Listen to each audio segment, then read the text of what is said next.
Bismillah ar-Rahman ar-Rahim. Good evening.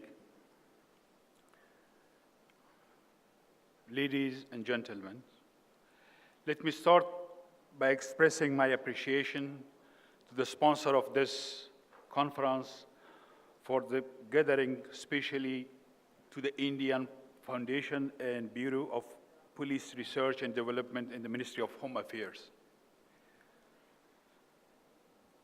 It is an honor to be able to share with you some of my thoughts and observations on the topic that has been discussed much often, and yet we remain distant from finding enduring solutions.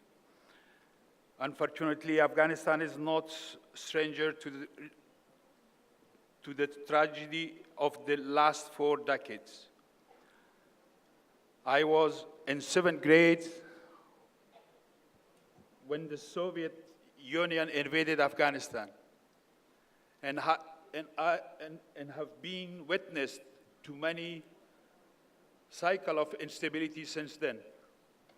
Just to put in perspective, 6% of entire Afghan population have been killed, 10% suffered from physical disabilities, 20% fled the country, and 35% of our population were direct subjects of 4 decades-long conflict.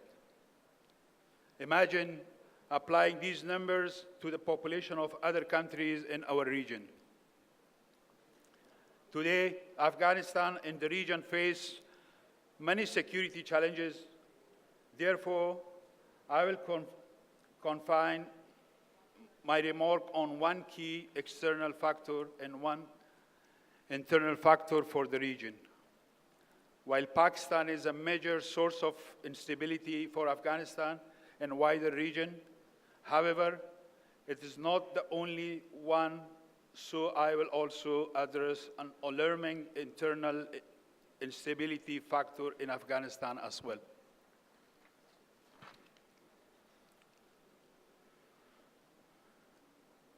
The United States and international community declared the war on terror after the 9/11 attacks. Many countries and nations from around the world joined the US to fight terror and bring the Al-Qaeda leadership to justice. Today, nearly 17 years, 6,000 days as of last Monday, have passed since the start of the war in Afghanistan. Thousands of soldiers and civilians have lost their lives and billions of dollars spent. While terrorism is not only far from being eliminated, but has entered further strengthening flourish into new complex shape and form in our societies as well as across the world. Pakistan played an important role in these catastrophic failure simply by using religious extremism and terrorism as foreign policy tools. Pakistan has not been a reliable ally of the international community. Its army and intelligence continue to play a double game with the international community on fighting terrorism and extremism. Their primary goal in any efforts related to terrorist networks with the international community, in particular with the US, is manipulating the coordination to its own regional interest, curbing both Indian and American influence in the region. In terms of limiting the US presence influence in the region, particularly in Afghanistan, Pakistan gained at least 2 major strategic objectives. First, through secretly supporting terrorist networks such as the Taliban, Haqqani network, and their Pakistani-based extremist allies, it's restoring the consolidation of a strong Afghan state, one that can effectively ally with the US and other regional forces. The US war in Afghanistan has been a source of revenue for Pakistan, and it will remain so as long as the US remain dependent on Pakistan in the absence of a strong Afghan government. This is only possible if the conflict in Afghanistan continues endlessly.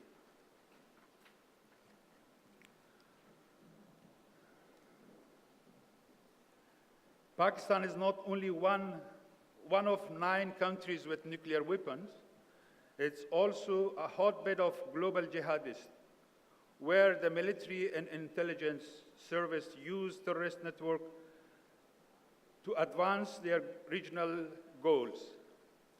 Those Pakistanis with the most knowledge of country's nuclear program are among the most worried ones. Considering that Pakistan also believes that if their relation with the US deteriorated to a level of whereby Pakistan will have to become an open enemy, the only other alternative ally in the region will be Afghanistan, from where the US can stage operations to seize Pakistan nuclear weapons, the same as the Osama bin Laden raid that US carried out from Afghanistan. In addition, Pakistan enjoys a geographic leverage over a landlocked territory of Afghanistan that depends on the sea access on either Pakistan or Iran. While knowing that Iran will also not genuinely open its seaports to Afghanistan as long as the Americans are present in Afghanistan. Pakistan will continue to use its geographic continent of Afghanistan as a tool to influence the course of events in Afghanistan to its own regional strategic interest. All of these factors also benefit Pakistan in terms of curbing the Indian influence in Afghanistan and the region.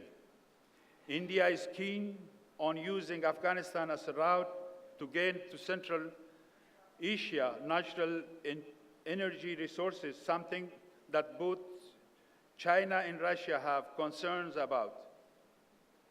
Both countries have vested interest in aligning with Pakistan to continue doing whatever it can minimize the US and India influence in Afghanistan in the wider region.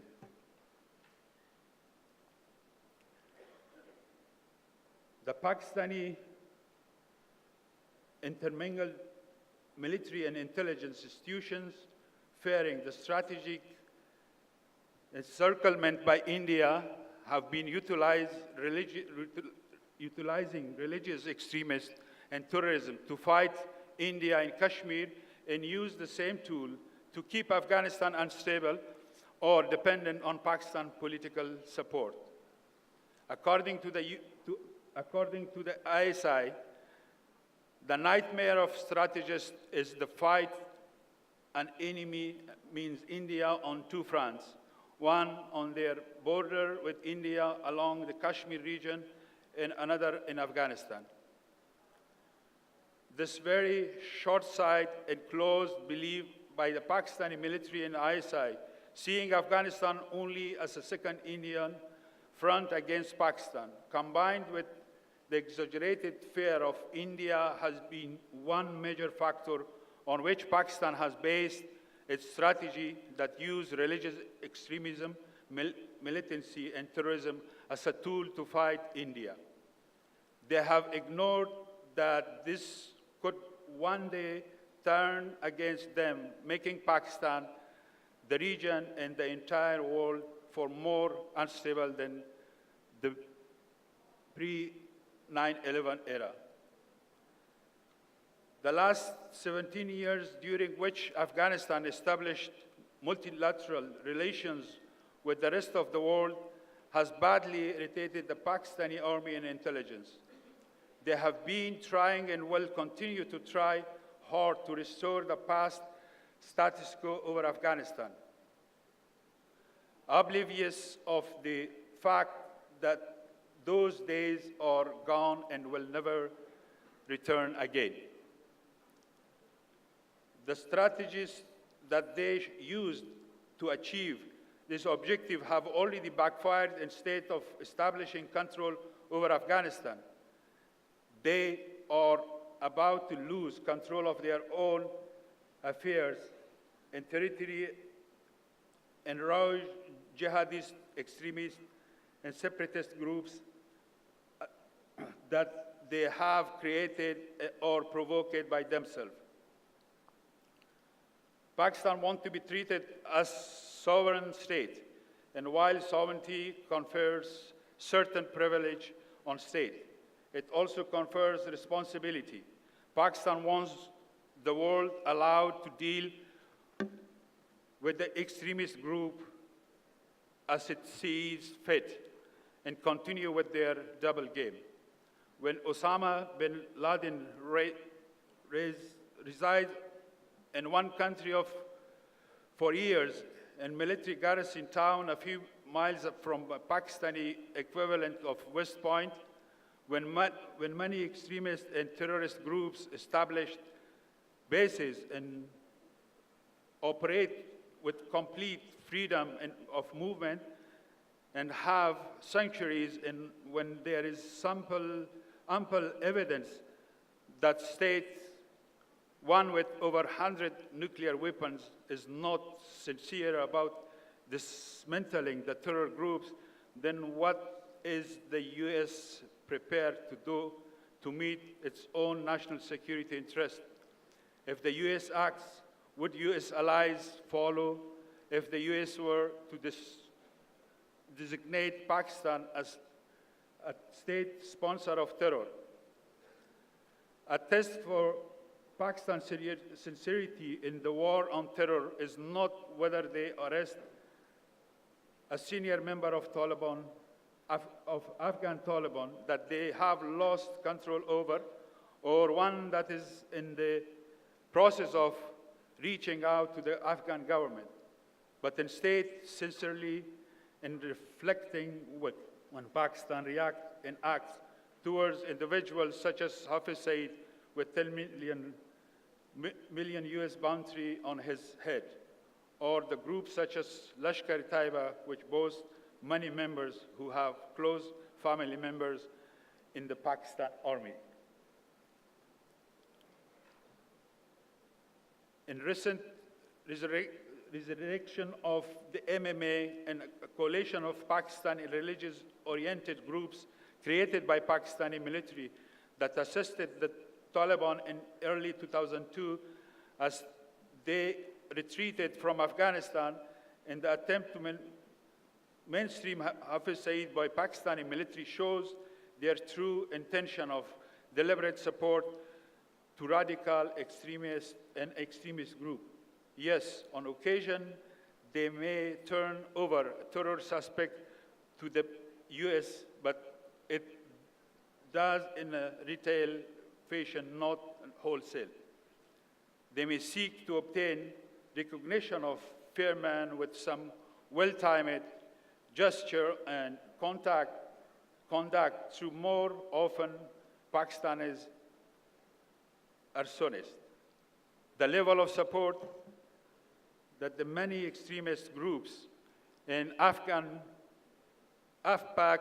theater receive from formal and informal sector in Pakistan clearly provide the point. Let me conclude my remarks by stating it's essential in order to have an enduring solution to the region challenging on the security front, dismantling the infrastructure for terrorism and extremism that receive material support from the formal and informal sector in Pakistan should be the key focus. That is generational game changer, not some type of peace and deal with the Taliban. Even if somehow a peace deal is reached with the Taliban, unfortunately, that will not deliver stability in Afghanistan. As other Islamist extremist groups will continue to be a proxy for Pakistan. Thank you for your attention.